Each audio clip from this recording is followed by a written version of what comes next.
انتہائی قابل قدر معزز حفاظ اور علماء کرام، محترم بزرگوں، عزیز دوستوں، نوجوان ساتھیوں، پیارے بچوں، السلام علیکم ورحمۃ اللہ وبرکاتہ۔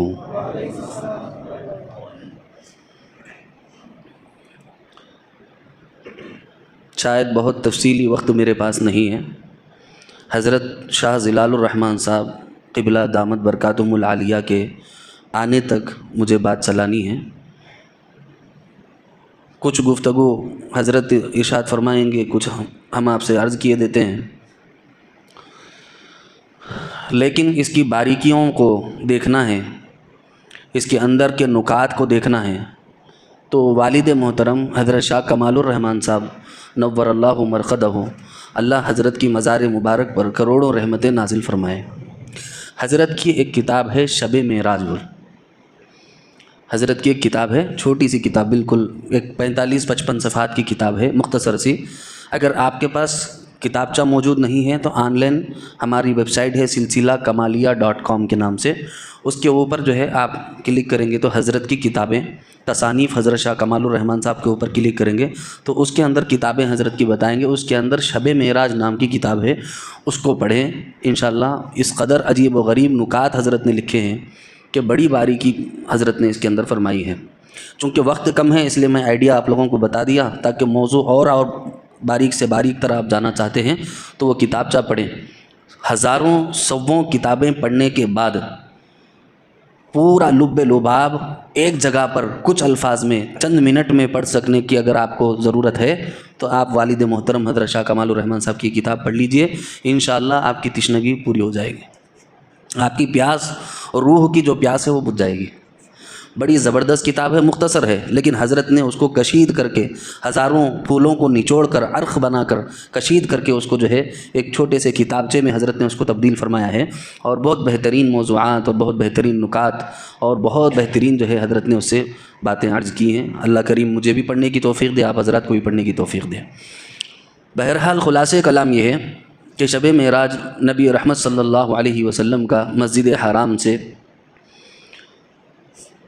ثم دنا فتدلی فکان قاب قوسین او ادنا تک کے سفر کا نام شب معراج ہے۔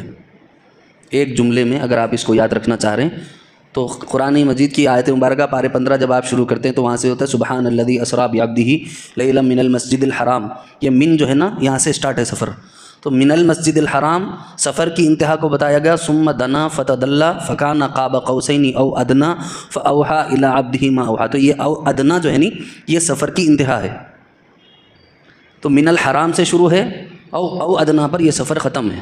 تو اگر ایک سینٹنس میں آپ شب معراج کو یاد رکھنا چاہتے ہیں تو من المسجد الحرام سے او ادنا تک کے سفر کا نام شب معراج ہے۔ بولو، من المسجد الحرام سے، یہ پورا قرآن سے ہے، میں اپنی طرف سے نہیں بول رہا ہوں، من المسجد الحرام سے او ادنا تک کے سفر کا نام، بولو نا پیارو، شب معراج ہے۔ من المسجد الحرام الی المسجد الاقصی الذی ہے نا، یہ من المسجد الحرام سے او ادنا تک کے سفر کا نام شب معراج ہے۔ یاد رہے گا؟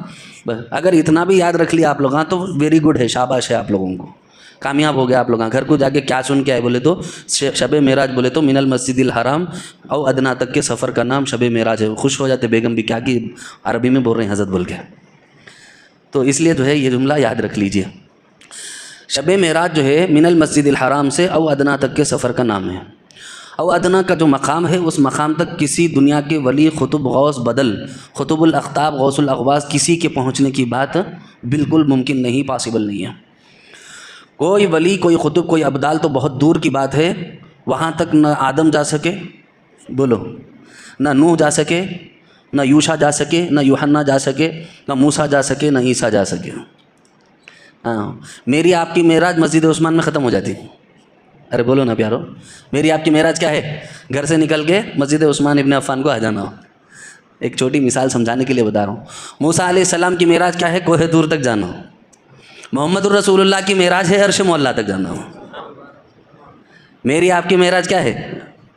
مسجد عثمان ابن عفان تک آ جانا۔ مسجد عثمان ابن عفان وہ تو خالی سے نہیں، ہر علاقے کے لوگ اپنی مسجد تک جانا، یہ بات ہے۔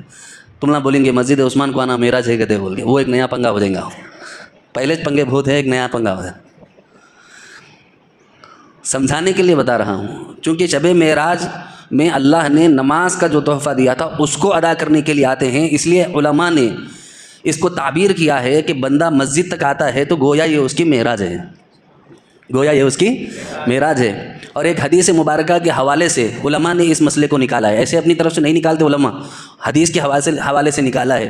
فرمایا کہ الصلاۃ معراج المومنین، ارے بولو نا پیارو، الصلاۃ معراج المومنین حدیث ہے نا، بارہا آپ نے سنی ہے، تو نماز مومنوں کی معراج ہے۔ تو اس وجہ سے علماء اکرام نے نقطہ یہاں سے نکالا کہ ہم جو مسجد کو آ رہے ہیں تو میرا اور آپ کا مسجد کو آنا یہ میری آپ کی معراج ہے۔ اور موسیٰ کلیم اللہ گئے نا کوہ طور پر، اللہ نے کہا فخلع نعلیک انک بالوادی المقدس طویٰ، موسیٰ اپنے نالین اتار دو، آپ جس وادی میں آئے ہو یہ بڑی مقدس وادی ہے، اللہ آپ سے کلام کر رہا ہے، سبحان اللہ۔ وکلم اللہ موسیٰ تکلیما، ایسی ہوائی باتیں نہیں ہوئی، اللہ فرما رہے اللہ نے بات کی موسیٰ سے، اچھی طریقے سے بات کی، ایسی نہیں، مکمل واضح کھلی کھلی اللہ نے بات فرمائی، کس سے؟ موسیٰ علیہ السلام سے۔ وکلم اللہ موسیٰ تکلیما، موسیٰ سے کہا موسیٰ فخلع نعلیک، اپنے نالین اتار کے آ جاؤ، انک بالوادی المقدس طویٰ، آپ وادی مقدس طویٰ پر کھڑے ہوئے ہیں، یہاں ادب کا لحاظ رکھو، اللہ سے بات کرنے آئے ہو۔ تو میری اور آپ کی معراج مسجد عثمان ابن عفان تک، موسیٰ کی معراج کوہ طور تک، رسول اللہ کی معراج عرش معلیٰ تک۔ رسول اللہ کی معراج حیثیت کے اعتبار سے مقام بدل جاتا ہے معراج کا، اور کائنات میں انبیاء علیہم الصلاۃ والتسلیمات کی نفوس قدسیہ سے بھی عالی مرتبہ اللہ نے اگر کسی کو بنایا ہے تو وہ رسول اللہ صلی اللہ علیہ وسلم کو بنایا ہے، اور کوئی فرق کی بات نہیں ہے، پریشان ہونے کی ضرورت نہیں۔ پارے 3 کے پہلے شروع کے اندر آپ کو یہ بات ملے گی، تلک الرسل فضلنا بعضهم علی بعض، یہ رسول ہیں، ان کے اندر ہم نے ایک کو دوسرے پر فضیلت دی ہے، یہ ہماری شان ہے، ہم جس کو چاہیں بڑا کریں، جس کو چاہیں چھوٹا کریں۔ دادا جان حضرت شاہ صوفی غلام محمد صاحب رحمۃ اللہ علیہ کا ارشاد گرامی ہے، حضرت فرماتے تھے یوں تو اونچے سب انبیاء ہیں مگر سب سے آگے حبیب خدا ہے، مگر یوں تو سب ہی انبیاء اونچے ہیں لیکن حبیب خدا کا مرتبہ جو ہے سب سے بڑا ہے، سب سے آگے محمد الرسول اللہ صلی اللہ تعالیٰ علیہ وسلم کو اللہ نے رکھا ہے۔ اب کچھ مسائل ہیں جس کے اوپر تھوڑا سا باریکیوں کی طرف جانا پڑے گا، لیکن 2-3 باتیں عرض کرتے ہیں، اگر موقع ہوگا تو اس کی تفصیل میں جائیں گے، نہیں تو نہیں جائیں گے۔ اگر حضرت کی آمد ہو جائے تو بالکل میں کسی بھی تمہید کے ختم کیے بغیر خود بخود یہاں سے اڑ جاؤں گا، تو اس لیے جتنا ہو سکے آپ لوگ توجہ سے سنیں، کیونکہ میری ایک مصیبت یہ ہے کہ میرے کو بیان کرنے نہیں آتا، بیان کرنے نہیں آنے کی وجہ سے تھوڑا آپ لوگوں کی توجہ ہٹی بولے تو موضوع پورا بگڑ جاتا۔ تھوڑا آپ لوگ میرے ساتھ چلتے رہے اور توجہ دی، آپ لوگوں کی برکت سے شاید کچھ الفاظ اللہ تبارک و تعالیٰ میری زبان سے نکلوا دیں، وہی باتیں ہم سن کر کے انشاءاللہ کوشش کرتے ہیں آگے بڑھنے کی۔ کچھ اعتراضات نبی رحمت صلی اللہ تعالیٰ علیہ وسلم پر کرنے کی بہت سارے لوگوں نے کوششیں کی، دشمنوں نے بہت سازشیں کی کہ حضور صلی اللہ علیہ وسلم کے اندر سے کسی طریقے سے کوئی عیب نکال دیں، کوئی کمی بیشی نکال دیں، اور کچھ ایسی بات نکال کر کے کہیں جس سے لوگ مخالفت کر جائیں۔ کوشش شروع زمانے سے حضور کے دور سے چلتی ہوئی آ رہی ہے اور کرتے رہتے ہیں لوگ اس قسم کی کوششیں۔ تو حضور کے دور میں بھی لوگ طاق میں رہتے تھے کہ کون سی غلطی پکڑنا، بلکہ جیسا ہی رسول اللہ صلی اللہ علیہ وسلم کے بارے میں یہ بات معروف ہوئی، باہر نکلی معراج کے واقعے کی، تو فوری ابو جہل نے کوشش کی کہ جا کر کے ابو بکر رضی اللہ عنہ کو ورغلا دے، اور جا کر کے اس نے کہا اے ابو بکر کیا خیال ہے تمہارا اس شخص کے بارے میں؟ بہت غور سے سننا میری بات، شاید ہو سکتا آپ لوگوں نے بارہا سنی ہوگی، لیکن رسول اللہ کی بات ہے، جتنے مرتبہ سنیں گے اتنا مزہ ہے۔ بات میری آپ کی ہوتی تو 1-2 بار میں کھٹی ہو جاتی، دوبارہ سننے میں 6 بار سننے میں شاید وہ لذت، وہ چاشنی اور وہ مزہ باقی نہ رہتا، لیکن آپ دیکھیے 1400 سال سے معراج کا واقعہ سن رہے ہیں، لیکن آج تک اس کی لذت، اس کا مزہ، اس کی روحانیت ختم نہیں ہوئی۔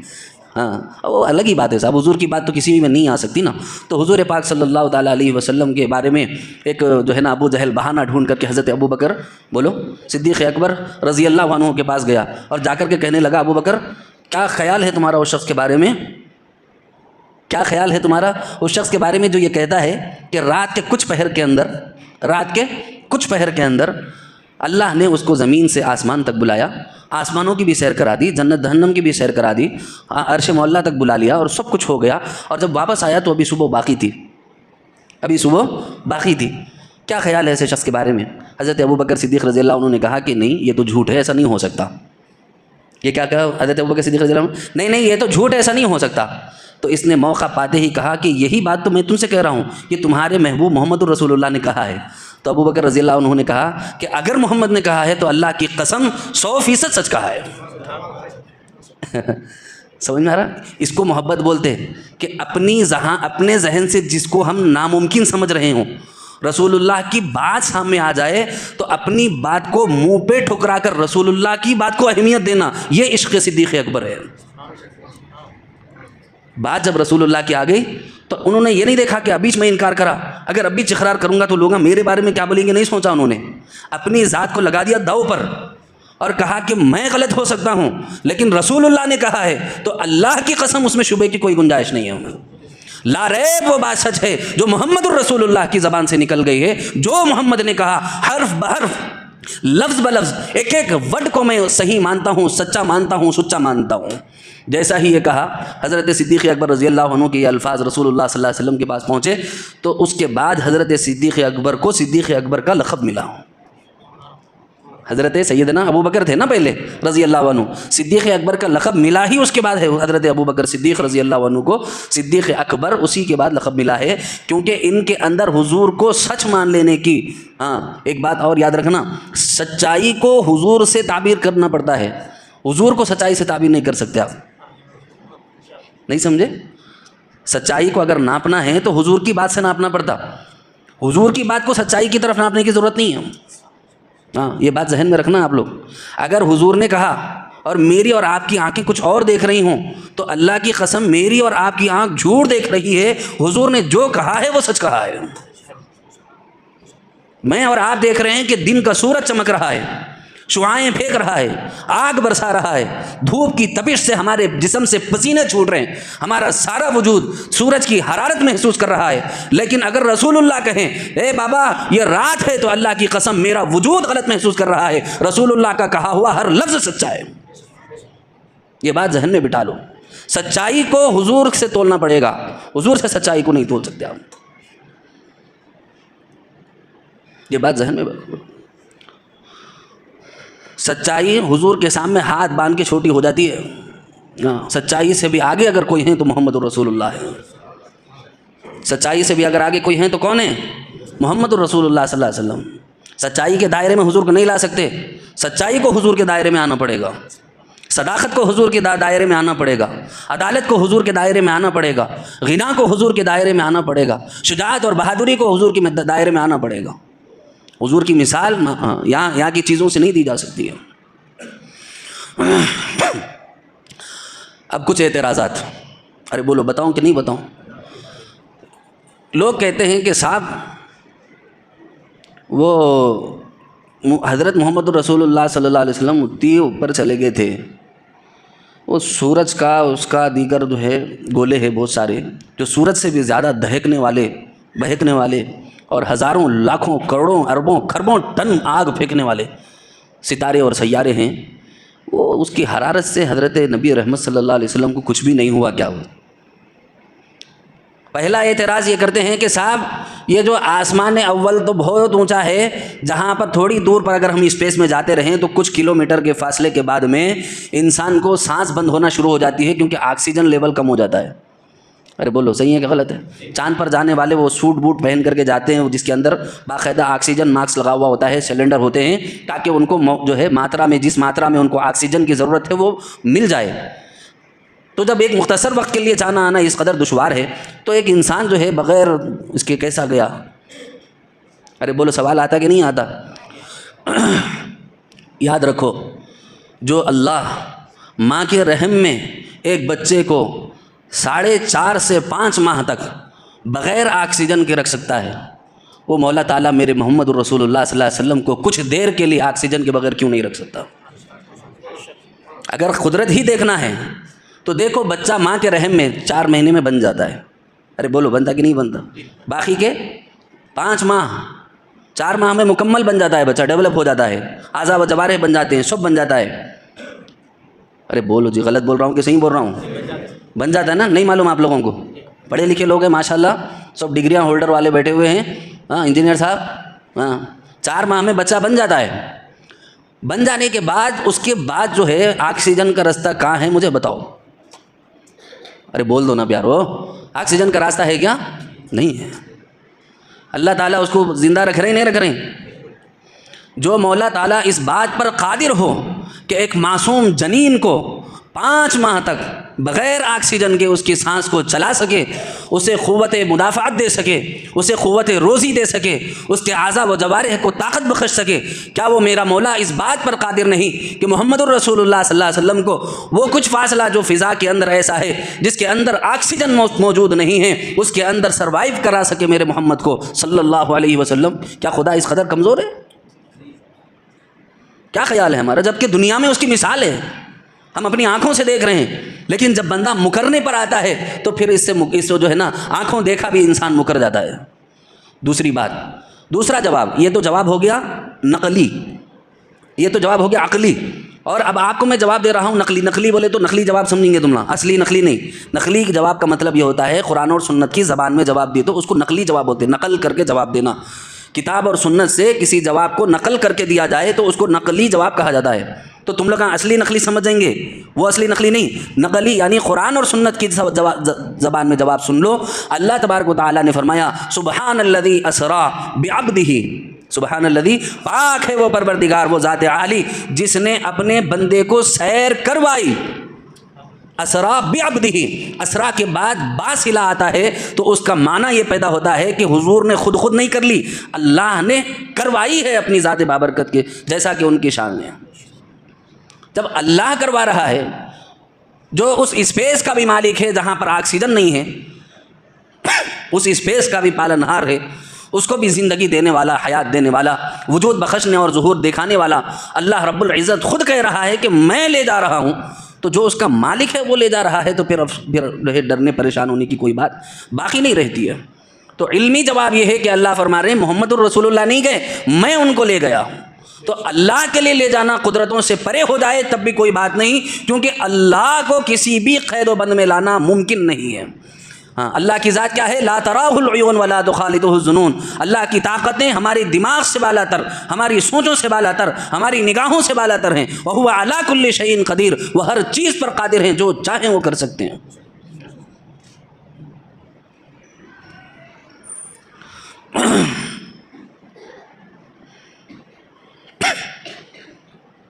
اعتراضات کرنے والوں کے منہ پر اس قدر بہترین تماچا ہے کہ ان کو ان کی نانی یاد آ جائے گی انشاءاللہ. حضرت نے اس کی بہت ساری تفصیلات لکھی ہے, اس لیے میں کہہ رہا ہوں کہ شب معراج کتاب پڑھو. یہ میں اپنی طرف سے نہیں عرض کر رہا ہوں, حضرت کی باتیں ہیں جو میں آپ کو سنا رہا ہوں.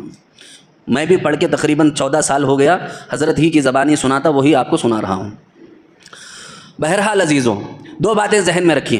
سبحان الذی اسری بعبدہ لیلا من المسجد الحرام, سبحان لا کر کے پہلے ہی یہ بتا دیا گیا کہ انسانوں کے اذہان میں آنے والے ہر خدشے سے پاک ذات ان کو سیر کرا رہی ہے.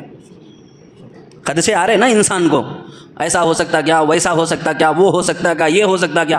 سبحان اللہ, اللہ کی ذات کیا عجیب و غریب ہے کہ اسی وقت اللہ نے یہ آیت مبارکہ نازل فرما دی. 1400 سال پہلے کہہ دیا کہ سبحان الذی, پاک ہے وہ ذات جن کے بارے میں تم کمزوریوں کا تصور کر رہے ہو, کہ سورج کے آگے نہیں لے جا سکتے, چاند کے آگے نہیں لے جا سکتے, آسمان کے آگے نہیں لے جا سکتے, زمین کی سطح سے اوپر نہیں لے جا سکتے. تو اللہ فرما رہے ہیں سبحان الذی, وہ ذات پاک ہے جن تصورات کے ساتھ تم اس کو سوچ رہے ہو. وہ خالق ہے چاند کا بھی, وہ خالق ہے شمس و قمر کا بھی, وہ خالق اور مالک ہے لوح و قلم کا بھی, وہ خالق اور مالک ہے شجر و حجر کا بھی, وہ خالق اور مالک ہے مکان و لا مکان کا بھی. اس کو کہاں کمپیئر کر رہے ہو, اس کے تصورات کو تم کہاں چھوٹے سے چھوٹا بنانے کی کوشش کر رہے ہو. سبحان الذی, پاک ہے وہ ذات جن کے بارے میں تم تصور یہ کر رہے ہو کہ یہ کر سکتا ہے, کہ وہ کر سکتا. نہیں, تمہارے تصورات سے پرے ہے وہ ذات جس کے بارے میں تم کوئی تخیل نہیں لا سکتے اپنے دماغ میں. اسرار میں اگر کہوں تو بڑی تفصیلی بات نکلے گی, لیکن چھوٹی سی بات عرض کروں گا. شاید حضرت آنے والے ہیں کچھ دیر میں, گاڑی کی آواز آ رہی ہے مجھے, لیکن میں آپ کو مختصر وقت میں جتنا عرض کر سکتا ہوں کر دوں گا. بعبدہ, یہ بات ذہن میں رکھنا. یہاں پر اللہ کے رسول صلی اللہ علیہ وسلم کے بارے میں یہ نہیں کہا گیا بنبیہ, بمحبوبہ, بولیہ, بحبیبہ, نہیں کہا گیا, بعبدہ کہا گیا, بعبدہ. سبحان اللہ. اس سے پتہ چلتا ہے کہ اللہ کے سب سے محبوب بندے اگر کوئی ہیں پوری کائنات میں, وہ محمد الرسول اللہ صلی اللہ علیہ وسلم. اور بندگی کو اوج ثریا اور اوج کمال تک پہنچانے کا صحرا اگر کسی کو جاتا ہے تو وہ معراج کے دلہا محمد الرسول اللہ صلی اللہ تعالیٰ علیہ وسلم کو وہ صحرا جاتا ہے. اسی لیے سب کہتے ہیں شب معراج کا دلہا محمد الرسول اللہ ہے. کہا نا کہ انبیاء علیہم الصلاۃ والتسلیمات کی نفوس قدسیہ کو بھی کھڑا کر دیا گیا. بندگی انہوں نے بھی کی, بندگی آدم نے بھی کی, بندگی شیس نے بھی کی, بندگی نوح نے بھی کی, بندگی یحییٰ نے بھی کی, بندگی زکریا نے بھی کی. ایسے ویسے نہیں کی. اگر میں اس کی تفصیلات میں جاؤں تو بڑا وقت لگے گا. آدم جنتوں سے آ گئے, شیس کو دنیا جہاں کی تکلیفیں دیکھنا پڑا, نوح کو اپنی قوم سے پریشانیاں اور تکالیف اٹھانی پڑی, اللہ سے عذاب کو مانگنا پڑا.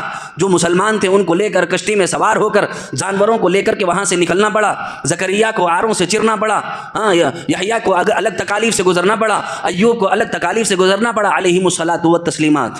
تمام انبیاء علیہم الصلاۃ والتسلیمات کی نفوس قدسیہ نے بندگی کے عجیب عجیب مظاہر پیش کیے, لیکن سب سے اعلیٰ بندگی اگر اللہ کے نزدیک کسی کی ہے تو وہ محمد الرسول اللہ سب کہہ دو صلی اللہ علیہ وسلم کی بندگی ہے. اس لیے اللہ تبارک و تعالیٰ نے بھی نبی ہی بھی محبوب ہی کے بجائے فرمایا بھی عبد ہی, کیونکہ عبدیت کی اوج ثریا اور اوج کمال تک کوئی جا سکتا ہے تو سوائے محمد الرسول اللہ کے کوئی نہیں جا سکتا.